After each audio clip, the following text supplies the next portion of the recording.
মৰমৰ ছাত্ৰ-ছাত্ৰীসকল, আশা কৰোঁ তোমালোকে ভালে আছা। ছাত্ৰ-ছাত্ৰীসকল, তোমালোকৰ যিটো প্ৰতিভা সন্ধানী পৰীক্ষা নিশ্চয় সকলোৰে ভালে হৈছে। ছাত্ৰ-ছাত্ৰীসকল, আমি আজি ক্লাছ কৰিম সঁফুৰা বৃত্তি। সঁফুৰা বৃত্তি যিটো আহিলে বহু ছাত্ৰ-ছাত্ৰীসকলে মোক ফোন কৰি হওক, SMS হওক, তেনেকুৱাকৈ দি সুধিছে বা কৈছে যে ছাৰ আমাৰ সঁফুৰা বৃত্তিৰ কাৰণে পঢ়াওক। ছাত্ৰ-ছাত্ৰীসকল আৰু তেওঁলোকে এটা হোৱাটছএপ গ্ৰুপ খোলাৰ কথা কৈছে। গতিকে তোমালোকে যে হোৱাটছএপ গ্ৰুপটো খুলিব বিচাৰে, যিবিলাক সঁফুৰা বৃত্তি দিয়া, তোমালোকক ইম্পৰ্টেণ্ট কিছুমান দিয়া হ'ব, কাৰণ সকলোবিলাক ভিডিঅ' দিয়া সহজ নহয়। অৰ্থাৎ ভিডিঅ'বিলাক বহুত প্ৰস্তুত কৰিব লাগিব। অৰ্থাৎ কুৱেশ্যন এনচাৰবিলাক যদি মই তোমালোকক হোৱাটছএপৰ জৰিয়তে তোমালোকে উপকৃত হ'ব পাৰিবা। গতিকে তোমালোকে হোৱাটছএপত জইন হ'বৰ বাবে তোমালোকে এটা SMS কৰিবা 9394628219। তোমালোকে দুটা গ্ৰুপত এড কৰা হ'ব। এটা SI এডুকেশ্যন অফিচিয়েল আছে, যিটো আমাৰ গ্ৰুপটো আছে, বহুত ছাত্ৰী আছে, সেইটো গ্ৰুপত, আৰু তোমালোকৰ সঁফুৰা বৃত্তিৰ কাৰণে এটা গ্ৰুপ খোলা হ'ব, সেইটো তোমালোক এড কৰা হ'ব। গতিকে তোমালোকে এই নাম্বাৰত তোমালোকে তোমাৰ নাম, তোমাৰ ভিলেজ নালাগে বাৰু, ডিষ্ট্ৰিক্ট লিখিবা আৰু ক্লাছ লিখিবা, ঠিক আছে। আৰু সঁফুৰা বৃত্তিৰ কাৰণে তোমালোক যদি এড হ'ব বিচাৰে, তেনেহ'লে তোমালোক সঁফুৰা বৃত্তিৰ কাৰণে এড হ'ব বিচাৰো বুলি তোমালোকে এটা SMS দিবা, ঠিক আছে। সঁফুৰা বৃত্তিৰ কাৰণে এড হ'ব নিবিচাৰিলে অকল SI এডুকেশ্যনতে এড কৰা হ'ব। গতিকে সঁফুৰা বৃত্তিৰ কাৰণে যদি এড হ'ব বিচাৰে, তোমালোকে এড কৰি দিবা। ছাত্ৰ-ছাত্ৰীসকল, তোমালোকৰ এনেকুৱা প্ৰশ্ন অহা যায়, অৰ্থাৎ তোমালোকৰ যিটো সঁফুৰা বৃত্তিত ঘনসংখ্যাৰ ওপৰত তোমালোকৰ প্ৰশ্ন আহে, ঘনমূলৰ ওপৰত, ঘনসংখ্যাৰ ওপৰত এনেকুৱা প্ৰশ্নবিলাক অহা দেখা যায়, তেতিয়াহ'লে তোমালোক কি কৰিবা?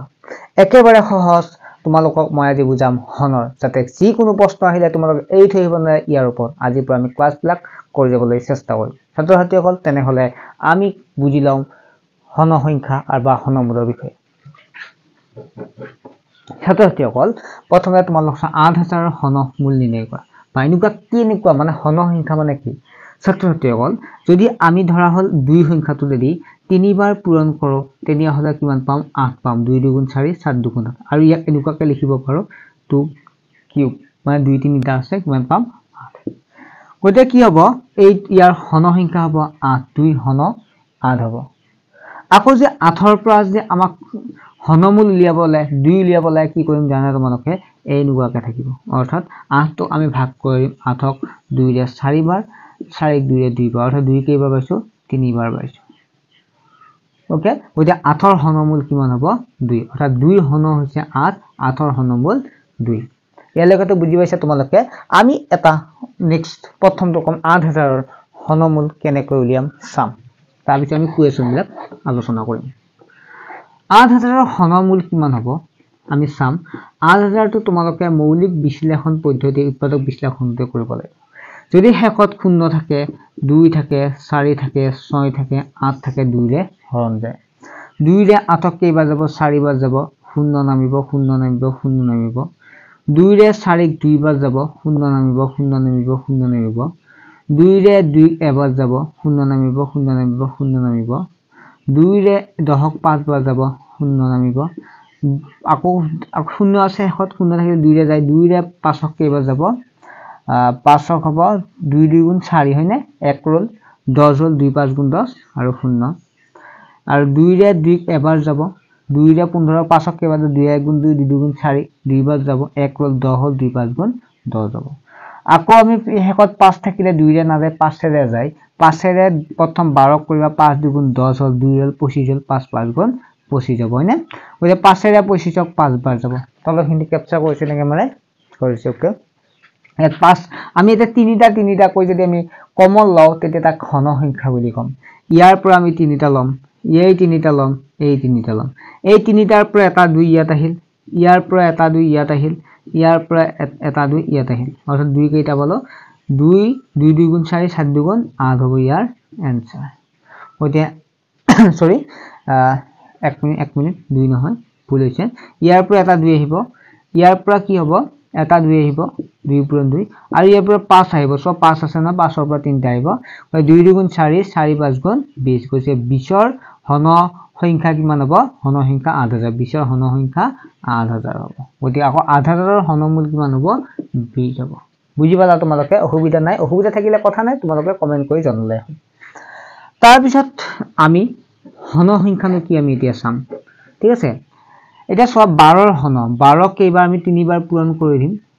12 পূৰণ 12 এই তিনিবাৰ পূৰণ কৰি যেটো পাম হেতু হৈছে 12 ঘন সংখ্যা তোমালোকে নিজে কৰি চাব পাৰিবা তিনিবাৰ পূৰণ কৰিলে হয় তাৰ পিছত তোমালোকে 1 নম্বৰ প্ৰশ্নটো কি দিয়া আছে চোৱা তোমালোকে ইয়াৰ মান উলিয়াব লাগে এক কিউব মানে 83 দি আছে মানে কি কৰিব লাগে আমি ঘন সংখ্যা উলিয়াব লাগে কিমান আছে 1000 তোমালোকে এনেকুৱা কি কৰি লবা 1000 এনেকুৱা পাতি লবা হেকত শূন্য থাকিলে 2 ৰে যায় কেইবাৰ যাব 10ক 5 বাৰ যাব 0 0 থাকিল আকৌ 2 ৰে 5ক কেইবাৰ যাব 2 2 গুণ 4 10 হল হয়নে 10 হনতে কিমান 2 5 গুণ 10 250 হল আকৌ 2 ৰে যাব কাম হেকত আছে গতে একবাৰ গল 2 2 গুণ 4 10 হল 2 5 গুণ 10 125 5 দি যায় হয় না 5 দি 25 5 দি 12ক 5 2 গুণ 10 হল হয় নহয় 11 12 2 হল 25 হল 5 5 গুণ 25 আকৌ 5 দি 25ক 5 বাৰ যাব এই তিনবাৰ ললে হল ইয়াৰ পৰা এটা 2 লবা আৰু ইয়াৰ পৰা এটা 2 লবা 5 লবা ঠিক আছে ইয়াৰ পৰা এটা 2 ললে আৰু ইয়াৰ পৰা এটা 5 লবা 2 5 কিমান হ'ব 10 হ'ব ইয়াৰ শুদ্ধ উত্তৰটো হ'ব এইটো হ'ব ইয়াৰ শুদ্ধ উত্তৰ ওকে বুজি পাইছা তাৰ পিছত 2 নম্বৰটো চোৱা তোমালোকে 2 নম্বৰটো কি আছে 27 3 plus 64 to the power 3 plus 125 okay ইয়াতো আমি কি কৰিম চোৱা তোমালোকে 27ক আমি কি কৰিম 27ক 3 ৰে যায় হেকত যদি 7 থাকে 3 ৰে কৰি যাবা অৰ্থাৎ এটা কথা চাবা এই দুটা যদি হেকত যদি 0 2 4 6 8 থাকে যদি 2 না যায় ওই কি হেদি যায় চাবা তোমালোকে 7 আৰু 2 যোগ কৰিবা 7 এ 2 কিমান 9 7 এ 2 9 হতে 9 3 দিয়া না 3 যদি 9 যায় ওই 9 দিয়ে 3 যায় তেতিয়া হলে 3 দিয়ে 27 হৈ যাব 3 9 গুণ 27 আকৌ 9 3 যায় 3 3 গুণ 9 গতিকে আমি 3 ৰ পৰা ইয়াৰ পৰা এটা লম গতি এটা ললো 3 হল ইয়াৰ পৰা 3টাৰ পৰা এটা লব লাগে কমন হয় এনেকুৱাকা থাকিলে হয় না ওই 3 ললো আকৌ 24 66 চাবি 66 28 কি যাব 2 ৰে যাব হয় নহয় 2 ৰে 6 কেবা যাব 2 3 গুণ 6 4 যাব 2 4 গুণ এতে কিমান হল 2 2 গুণ 4 হয় না 32ক যাব আকৌ হেকত 2 থাকিলে 2 ৰে যায় 2 ৰে 3 2 1 গুণ 2 12 হল 2 6 গুণ 12 2 ৰে 16ক 8 বাৰ যাব 2 ৰে 8ক 4 বাৰ যাব 2 ৰে 2 বাৰ যাব 3টা কমন লোৱা 3টা ইয়াৰ পৰা 2 এটা আহিল ইয়াৰ কমনৰ পৰা 2 এটা আহিল 2 2 গুণ কিমান হ'ব 4 হ'ব 4 লিখিবা প্লাস এফালে 125 থাকিল 125 এমত কৰিছো তোমাৰ মন আছে নে 5 এ যাব 25 বাৰ আকৌ 5 এ যাব 25 5 বাৰ হয় না ওদিকে তোমালোক এমত ইয়াৰ পৰা এটা দিটো 3টাৰ পৰা এটা লৈ কিমান 5 হ'ব হয় না ওদিকে 3 4 কিমান 7 7 আছে 12 গতি आंसर আছে না 12 গতি সি2 হ'ব ইয়াৰ শুদ্ধ উত্তৰ তাৰ পিছত তলৰ কোনটো পূৰ্ণ ঘন হ'ব ছাত্ৰ ছাত্ৰীসকল তোমালোক এখন চাৰ্ট চাবা যিখন তোমালোকে স্ক্ৰিনত দেখা পাই আছা এই চাৰ্টখন মুখস্থ কৰিব চাবা আৰু গ্ৰুপ খুলিলে মই চাৰ্টখন দিয়া দিম যেনে হল 1ৰ বৰ্গ কিমান 1ৰ ঘন 3 বাৰ 1 পূৰণ কৰিলে 1 তাবে 2 বাৰ 2 3 বাৰ পূৰণ কৰিলে কিমান হ'ব 8 হ'ব অৰ্থাৎ এনেকুৱা হ'ব 1 কিউব মানে হল 1 2 কিউব মানে হল 8 3 কিউব মানে হল কিমান হ'ব 3 3 3 বাৰ পূৰণ কৰিলে 27 4 কিউব মানে কিমান হ'ব 4 কিউব মানে হৈছে 64 5 কিউব মানে কিমান হ'ব 5 কিউব মানে হৈছে 125 এনেকুৱাকে তোমালোকে পাবা ওকে সেই চাৰ্টখন মতে কৰিবা তেতিয়া কৰিলে তোমালোকে দেখা পাবা যে ইয়াৰ আটাইটা হ'ব ইয়াৰ কোনটো পূৰ্ণ ঘন হ'ব তেতিয়া তোমালোকে দেখা পাবা যে 216 টো কি হ'ব পূৰ্ণ ঘন হ'ব 216 টো কি হ'ব তেতিয়া তোমালোক চাৰ্টখন তোমালোকে পাবা যেটো 216 টো তেতিয়া তোমালোকৰ পূৰ্ণ ঘন হ'ব বাকি কিটা নহয় তোমালোক কৰি চাবা এনেকুৱাকৈ কৰি চাবা যে তেনেকুৱা কৰি চালে ওলাব মুখস্থ যদি নাই তলক কোনটো পূৰ্ণ ঘন হ'ব ইয়াৰ ঘন নহয় ইয়াৰ যদি তোমালোকে কৰি চোৱা যেনে 125ক আমি কৰিলে 125ক 5 ৰে কৰিলে 25 বাৰ আকৌ 5 ৰে কৰিলে 5 বাৰ আমি এইটো ঘন পূৰ্ণ ঘন পাও হয় নহয়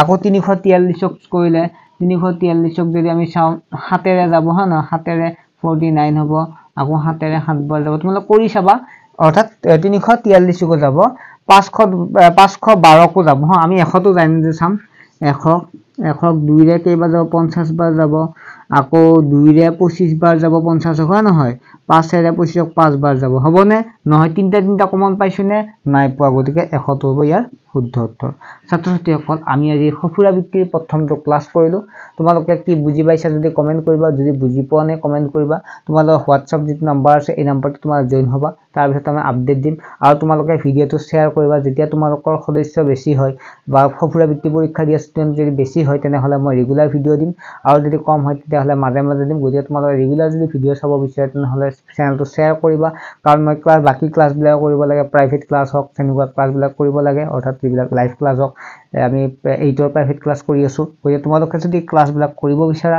বা আৰু তোমালোকে তেনেহ'লে ভিডিঅ'টো যিমান বাৰ শ্বেয়াৰ কৰা নেক্সট এটা ভিডিঅ'ত লগ পাম আজিলৈকে বাই মৰমৰ ছাত্ৰ ছাত্ৰীসকল অংক উলিয়াবলৈ ভয় লাগে অংক কৰি আমনি লাগে বিজ্ঞান ভাল নালাগে বা ইংলিছ বুজি নাপাওঁ ছাত্ৰ ছাত্ৰীসকল এনেকুৱা সমস্যা তোমালোকৰ আছে নেকি য'ত তোমালোকে টিউচন গ্ৰুপত খুদিবলৈ লাজ কৰা বহু ছাত্ৰ ছাত্ৰীহঁতক যাতে নাভাবে ছাত্ৰ ছাত্ৰীসকলে অন্য ছাত্ৰ ছাত্ৰীসকলে ভাবিব পাৰে যে তেওঁ একোৱে নাজানে নেকি এনেকুৱা অসুবিধাৰ কাৰণে তোমালোকে টিউচন কৰিব টান পোৱা স্কুলতো বহু ছাত্ৰ ছাত্ৰীহঁতক তোমালোকে খুদিব টান পোৱা গতিকে এনেকুৱা সমস্যা সমাধানৰ বাবে তোমালোকে ঘৰতে পঢ়িব পাৰিবা টিউচন ঘৰতে কৰিব পাৰিবা তোমালোকে টিউচনৰ ক্লাছ কেনেকৈ কৰিবা এছআই এডুকেশ্যন তোমালোকে কি কৰিব পাৰিবা চেনেলটোলৈ যিটো চেনেল আছে এই চেনেলটো তোমালোকে সাবস্ক্ৰাইব কৰি ল'বা আৰু লগতে তোমালোকে এটা হোৱাটছআপ গ্ৰুপ আছে এছআই এডুকেশ্যন চেনেলত যিটো হোৱাটছআপ গ্ৰুপৰ জৰিয়তে তোমালোকে ক্লাছ কৰিব পাৰিবা ছাত্ৰ ছাত্ৰীসকল সকলো সমস্যা তোমালোকে সুধিব পাৰিবা গতিকে তোমালোকে অতি নগণ্য মাচুলত তোমালোকে ক্লাছ কৰিব পাৰিবা নতুন শৈক্ষিক বৰ্ষ অৰ্থাৎ এপ্ৰিলৰ 1 তাৰিখৰ পৰা তোমালোকৰ ক্লাছ হৈ যাব গতিকে ক্লাছবিলাক কৰিব বিচাৰে তেনেহ'লে তোমালোকে এই যিটো এছআই এডুকেশ্যন চেনেল চেনেলত তোমালোকৰ ডেছক্ৰিপশ্যনত এটা নাম্বাৰ থাকিব সেই নাম্বাৰটো আৰু তোমালোকে স্ক্ৰীনত দেখা পাইছা এই নাম্বাৰটো তোমালোকে হোৱাটছআপ দিবা তোমাৰ নাম এড্ৰেছ আৰু ক্লাছটো দিবা লগে লগে তোমালোক গ্ৰুপ এটাত জয়েন কৰা হ'ব যেতিয়া ক্লাছ হয় তাৰ আগত নটিফিকেশ্যন যাব সেইমতে তোমালোকে ক্লাছ কৰিব পাৰিবা ঠিক আছে সুখী থাকা আৰু সদায় হাঁহি থাকা পঢ়া শুনা কৰি থাকা আৰু আমাৰ এছআই এডুকেশ্যনত জড়িত হৈ থকা আৰু এছআই এডুকেশ্যন মোৰ লগতে 4-5 জন শিক্ষক থাকিব তেওঁলোকক তোমালোকক পঢ়াব গতিকে তোমালোকে জয়েন হ'বৰ বাবে তোমালোকে ডেছক্ৰিপশ্যনত এতিয়া যোৱা আৰু হোৱাটছআপত SMS দিবলৈ একেবাৰে নাপাবা তোমাৰ নাম আৰু এড্ৰেছ